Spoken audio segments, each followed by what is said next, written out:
कभी कभी हम ऐसी वीडियो को देख लेते हैं जो बस आंखों को नहीं बल्कि सीधा अंदर तक टच कर जाती है। उन्हीं में शामिल है पेंगुइन्स का ये वायरल वीडियो। एंटार्क्टिका की सफेद बर्फ के मैदान में जहां हजारों पेंगुइन्स एक साथ आगे बढ़ रहे हैं अपनी सुरक्षा और सर्वाइवल के लिए, उस दिशा की ओर जहां पहुंचने पर उन्हें भोजन, पानी और आवास मिलेंगे। क्योंकि भीड़ का हिस्सा होना और सबके साथ चलना ही वहां जिंदा रहने का नियम था। तभी हजारों की उस भीड़ में से एक पेंगुइन रुकता है। वो भीड़ को देखता है, कुछ सोचता है और फिर अपनी दिशा बदल लेता है। वो समुद्र की तरफ नहीं जाता जहां भोजन है, जहां जीवन है, बल्कि वो मुड़ता है और चल देता है उन सूखे, वीरान, बर्फीले पहाड़ों की तरफ जो मीलों दूर है। जबकि वो जानता है कि ना तो वहां भोजन है और ना ही जीवन।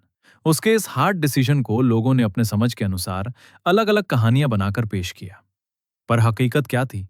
ये सच उस नाहिलिस्ट पेंगुइन के साथ ही चला गया। जरा सोचिए, ये दृश्य हम सबको इतना भावनात्मक क्यों लगा? क्योंकि हमने अपने आप को उस पेंगुइन में देखा। कुछ लोग होते हैं जिन्हें समूह में आराम मिलता है, भीड़ में रहते हैं और वहां उन्हें चैन मिलता है। उनके लिए ये स्वाभाविक है, जैसे वो सभी पेंगुइन जो साथ चल रहे थे। और कुछ लोग होते हैं जिनके अंदर कुछ ऐसा होता है कि समूह में रहने पर भी वो अंदर से कहीं खाली महसूस करते हैं। उन्हें लगता है कि वे इसके लिए नहीं बने हैं। ये कोई व्यक्तित्व गुण नहीं है जो उन्होंने चुना हो।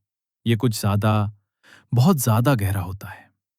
और ये तब शुरू होता है जब जिंदगी उन्हें कुछ ऐसे अनुभव या दर्द देती है जो समूह को समझने लायक नहीं होते। इसलिए वे बाहर निकलते हैं, डिसीजन लेते हैं, हार्ड डिसीजन, और अपना रास्ता खुद बनाते हैं। और उसी हार्ड डिसीजन का एक हिस्सा होता है वेंटेज प्रो, यानी इस चैनल को लाइक और सब्सक्राइब करने का। क्योंकि उन्हें पता होता है कि इस चैनल पर इसी तरह की वीडियो मिलती हैं जो उनके अंदर की छिपी कलाओं से रूबरू कराती हैं। अब वापस से टॉपिक पर आते हैं। ये लोग अक्सर अपने आसपास की दुनिया से अलग खड़े दिखाई देते हैं। वे सामाजिक परंपराओं का पालन नहीं करते, वे हर माहौल में घुलते मिलते नहीं हैं, और हर घटनाओं पर प्रतिक्रिया देने का तरीका उनका बाकी लोगों से अलग होता है। नाहिलिस्ट पेंगुइन की तरह अलग राह बनाने वाले लोग इस बात को अच्छी तरह से जानते हैं कि भीड़ में रहकर ये खुद को अलग दिशा नहीं दे पाएंगे। क्योंकि कोई भी सोसाइटी का स्ट्रक्चर सेमनेस पर बना होता है, और सोसाइटी अक्सर यही चाहती है कि सब एक जैसे हों। जब कोई अलग बिहेव करता है तो सोसाइटी अनकंफर्टेबल हो जाती है और उसे वापस खींचकर वही लाना चाहती है। इन्हें इस बात का भी अंदाज होता है कि अगर वे ग्रुप में रहे तो खुद को भी उनकी नजरों से देखने लगेंगे। फिर वे चाहें या ना चाहें, ज्यादातर मामलों में दूसरों की मौजूदगी हमारे अनुभव को बदल ही देती है। फिलोसोफर शोपेनहावर ने भी कहा था कि हम सच में खुद तभी होते हैं जब हम अकेले हों। शायद इसीलिए कुछ लोग अपने आप को नियंत्रण में रखना चाहते हैं। नियंत्रण का मतलब यहां कोई बड़ी जिंदगी नहीं है, बस इतना कि क्या होना चाहिए वो खुद डिसाइड करें। क्योंकि कभी एक ऐसा दौर था जब वो कुछ नहीं कर पाए, और वो एहसास उन पर बहुत गहरा छोड़ गया। इसीलिए वो ग्रुप से दूर होकर अपनी राह खुद बनाते हैं। ऐसे लोग उस टी शर्ट को पहनना बिल्कुल पसंद नहीं करते जो उनके बॉडी के हिसाब से फिट ना बैठे, जो बाकी के लोग करते हैं, सोसाइटी के हिसाब से, फैमिली के हिसाब से। ऐसा नहीं है कि यह सब अचानक से हुआ हो, नहीं, बिल्कुल भी नहीं। हाँ, किसी किसी केस में ऐसा हो सकता है, लेकिन हमेशा नहीं। ग्रुप छोड़ने से पहले इन्होंने भी सालों तक कोशिश की होती है फिट होने की। इन्होंने वो हॉबीज अपनाई होंगी जो उन्हें पसंद नहीं थी। इन्होंने भी नॉर्मल दिखने की बहुत एक्टिंग की होगी। पर एक पॉइंट आता है, ब्रेकिंग पॉइंट नहीं बल्कि एक रियलाइजेशन पॉइंट, जब इन्हें लगता है कि मैं जितना वक्त दूसरों को खुश करने में लगा रहा हूं उतना ही मैं खुद को खो रहा हूं। और तब ये मुड़ते हैं और अपना पहला कदम उठाते हैं माउंटेन्स की तरफ।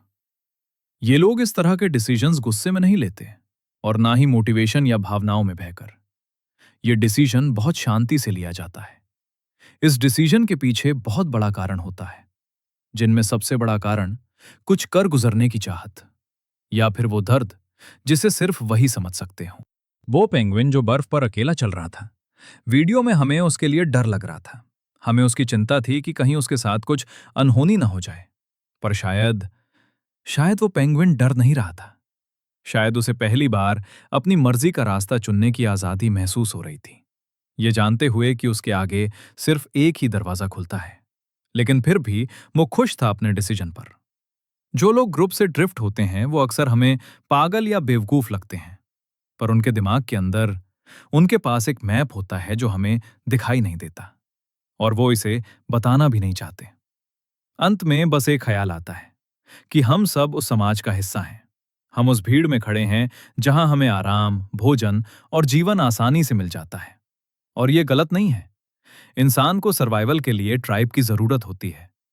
लेकिन एक दिन फिर हम उस अकेले जाने वाले नाहिलिस्ट पेंगुइन को देखते हैं, जो करियर की रेस छोड़ देता है अपने सुकून के लिए, जो शादी या बच्चों के सोशल प्रेशर के आगे नहीं झुकता, लोगों के दुख, दर्द, तकलीफों को नहीं ढोता। वो बस अपनी दिशा बदलता है और कहीं दूर निकल जाता है, एक अलग सफर पर। हो सकता है वो रास्ता मौत की तरफ जाता हो, या हो सकता है कि वो रास्ता वहां जाता हो जहां वो फाइनली सांस ले सके। ड्रिफ्टिंग हमेशा खोना नहीं होता। कभी कभी ये खुद को पाना होता है। हम उसे पागल बोलते हैं, हम उसे फेल्ड बोलते हैं, और वापस उसे समाज के अपने बनाए ढांचे में लाने की कोशिश करते हैं। लेकिन नहीं, अब वो बहुत दूर निकल चुका होता है, क्योंकि वो बाकियों से कुछ अलग देख रहा होता है। ठीक उसी तरह जैसे उस पेंगुइन को दूर माउंटेन्स के पीछे कुछ दिख रहा था, जो बाकी कॉलोनी को नहीं दिख रहा था। इस बात को हम कभी नहीं समझ पाएंगे, क्योंकि हम एक ढांचे में कैद हैं।